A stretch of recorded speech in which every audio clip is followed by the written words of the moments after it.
Hi guys! We're going to Buscalan.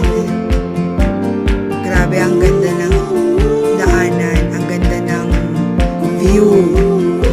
Yan. Super duper lalim.